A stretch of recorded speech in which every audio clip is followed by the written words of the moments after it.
Olá, família! Sejam todos bem-vindos ao estudo diário das Escrituras. Hoje nós vamos estudar aqui, finalizar o livro de Quarto Nefe. Bom, nós tínhamos estudado até o versículo 20. Nós vamos dar sequência aqui, lendo alguns versículos aqui para finalizar.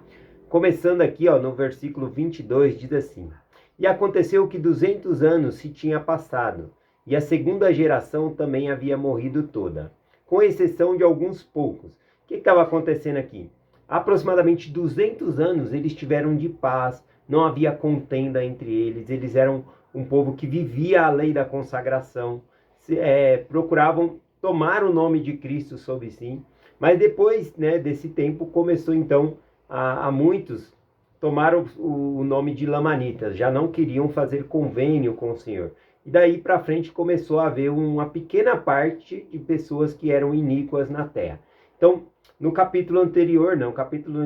na mensagem anterior, eu falei como eles estabeleceram Sião entre eles, tá bom? Um povo puro de coração, um povo muito abençoado, que tem até uma das frases que não havia povo mais feliz criado pela mão de Deus do que eles. E aqui agora, então, já começa falando das gerações que morreram e a nova geração que está surgindo aqui. Por quê?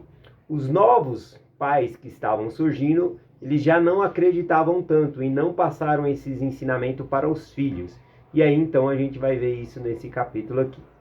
Tá bom? Continuando aqui, Mormon ele faz aqui no versículo 23 uma observação. E agora eu, Mormon, quisera que soubesses que o povo que havia se multiplicado de tal forma que se achava espalhado por toda a face da terra, e haviam se tornado imensamente ricos em virtude da sua prosperidade em Cristo. Devido a eles terem vivido os mandamentos, eles estavam sendo abençoados e se tornaram ricos. Qual que é o problema disso? A riqueza nenhuma, mas porém eles começaram a colocar o coração no dinheiro. Observa aqui o resultado disso no versículo 24. Ora, nesse ano 201, alguns deles começaram a tornar-se orgulhosos, trajando roupas caras e usando toda sorte de pérolas finas, de coisas luxuosas do mundo. E desta época em diante já não mais tinham seus bens e suas posses em comum. E começaram a dividir-se em classes. E começaram a organizar igrejas para si mesmo, a fim de obter lucro. E principiaram a negar a verdadeira igreja de Cristo. Então, aqui o resultado, começaram a se dividir em classes, já não eram um povo unido. Continuando aqui, 27. E aconteceu que depois de haverem passado 210 anos, existiam muitas igrejas na terra. Sim, havia muitas igrejas que professavam conhecer Cristo, negando, não obstante, a maior parte do seu evangelho, de tal modo que toleravam toda a sorte de iniquidade e administravam o que era sagrado e aquilo que lhe fora proibido por causa de sua iniquidade. Bom, o que eles estavam ministrando entre as pessoas era o sacramento, e eles não queriam saber se a pessoa estava em pecado ou não. Então é isso que o Senhor está falando aqui, que Mormon está falando. Surgiu muitas igrejas, eles foram contra as igrejas e surgiu muitas igrejas que, apesar de falar que conheciam Cristo, negava uma boa parte ali do evangelho de Cristo. E também, inclusive, começou a surgir outras igrejas que negavam a Cristo completamente, tá bom? Continuando aqui, portanto, exerciam poder e autoridade. Aqui está falando desse povo, que formou novas igrejas. Aqui a gente vê a formação de artimanhas sacerdotais. E aí então eles querem destruir a verdadeira igreja de Cristo. Veja só o que eles vão fazer aqui com os apóstolos e também com os membros da igreja. Primeiro aos apóstolos aqui, Então, versículo 30 em diante. Portanto, exerciam poder e autoridade sobre os discípulos de Jesus.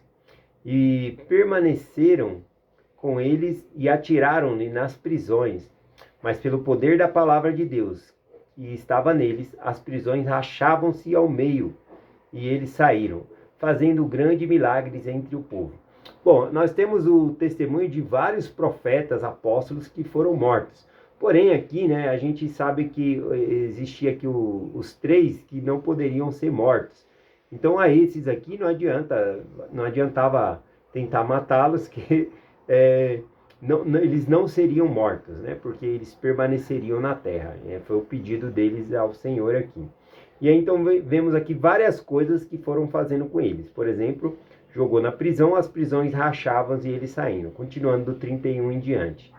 Não obstante todos esses milagres, o povo endureceu o coração e procurou matá-los, assim como em Jerusalém os judeus procuraram matar Jesus, segundo suas palavras. A gente olhando assim, fala, nossa, mas colocou na prisão, a prisão ruiu, eles saíram e ainda tentaram matar Jesus. Quer mais milagre do que o próprio Jesus Cristo fez em Jerusalém, curando o cego de nascença, trazendo da morte uma pessoa que já estava 4 dias morto, Lázaro no caso, muitos e muitos milagres, né? Transformando a água em vinho, fazendo a multiplicações de pães, mediante a todos esses milagres, e assim também quiseram matar Jesus Cristo. Então não é de se espantar que aqui também queriam matar os apóstolos de Cristo aqui. Olha só o que eles tentaram fazer. E eram atirados também em covas de animais selvagens, e brincava com os animais selvagens da mesma forma que uma criança brinca com um cordeiro, e saíram ilesos do meio deles. Não obstante, o povo endureceu o coração, porque eram instigados por muitos sacerdotes e falsos profetas, e a construir muitas igrejas e praticar toda sorte de iniquidade. E eles atacavam o povo de Jesus, ou seja, atacavam também os membros da igreja. Mas o povo de Jesus não revidava os ataques. E assim foram degenerando, caindo na incredulidade e iniquidade de ano para ano, até que transcorreram 230 anos.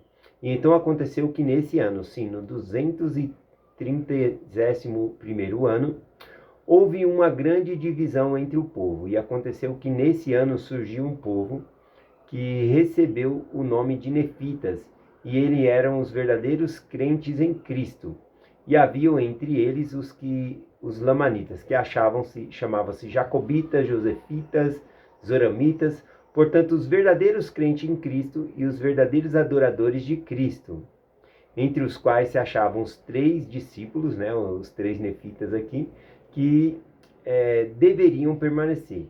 Eram chamados nefitas, jacobitas, josefitas e zoramitas, né? Então, houve uma separação aqui, o povo de Deus com os que não eram o povo de Deus. Essa que é a questão assim.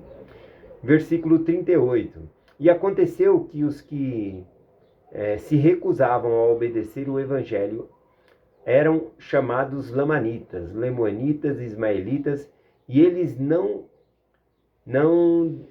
estes não se degeneraram na incredulidade, mas rebelaram-se intencionalmente contra o Evangelho de Cristo, ensinando a seus filhos que não deveriam crer, assim como seus pais, que degeneraram desde o princípio. Aqui está falando também que, apesar deles não aceitar o Evangelho, também começaram a ensinar os seus filhos a recusar o Evangelho e a odiar o povo que era da igreja. Tá bom? Então a gente vê o princípio aqui, lembrando o que se havia ensinado antes, quando eles tinham paz, é que não havia discórdia entre eles. E aqui eles estão ensinando seus filhos a odiar. Aqui ele fala como no princípio, ou seja, como Lamã e Lemuel fizeram aos seus filhos ali, ensinaram eles a odiar os nefitas. Tá bom? E o mesmo está acontecendo aqui. Por que isso acontece? Versículo no 39. E isso ocorreu por causa da iniquidade e abominações de seus pais, como no princípio, e foram ensinados a odiar os filhos de Deus, assim como os lamanitas foram ensinados a odiar os nefitas desde o princípio. Né? Então, aqui então eles começaram a fazer disputa, contenda e etc. aqui.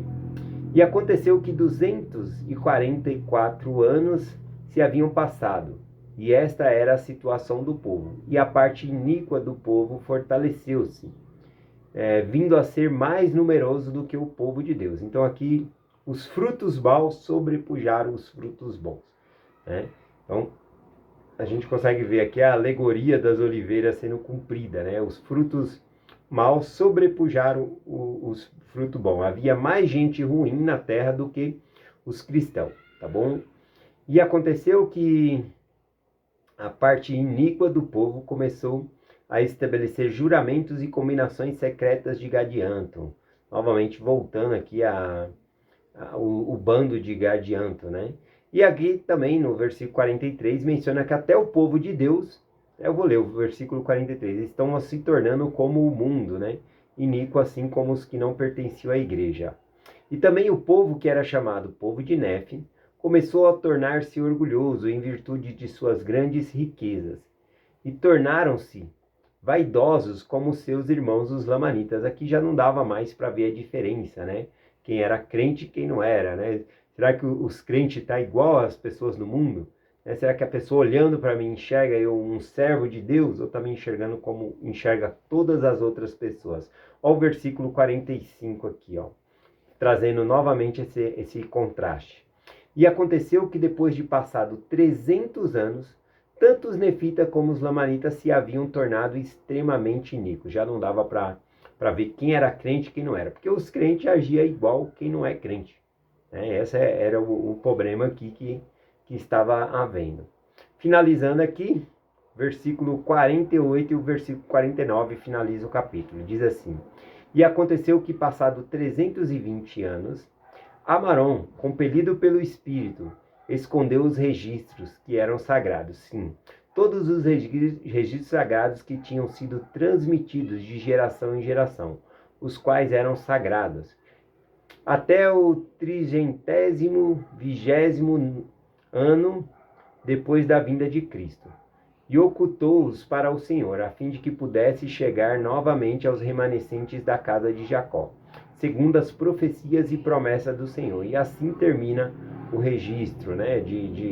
Amaron faz isso. A gente vai ver, vai estudar, né, amanhã, começando o livro de Mórmon, né? E aí então vai ver que Amaron ele vai passar instrução para Mórmon, para que ele continue os registros. E vai ser muito interessante estudar o livro de Mórmon e também o livro de Moroni, porque a gente vai ver que em meio a toda essa iniquidade, até aqui ó, teve todas essas confusões aqui, mas não havia guerra. No próximo livro já vai haver guerra, derramamento de sangue. Então a iniquidade foi progredindo entre eles. E mesmo em meio a toda essa iniquidade, a gente vê que é possível a pessoa ser fiel, se resguardar e não ser como o mundo, tá bom? Embora a maioria seja ruim, ainda assim a gente tem que procurar fazer a vontade do Senhor. Então a gente vai aprender como em meio a uma grande iniquidade ainda se tornar uma pessoa justa, né? Permanecer justo na terra, tá bom? Então a gente vai ver o exemplo de Mórmon e também de Moroni. E vai ser muito bom estudar esses livros com vocês. Convido vocês a estudar todos os dias comigo. Todos os dias nós estudamos as Escrituras, que é o alimento diário que o Senhor quer que nós recebamos. Bom, então eu compartilho essa mensagem com vocês em nome de Jesus Cristo. Amém. Até amanhã.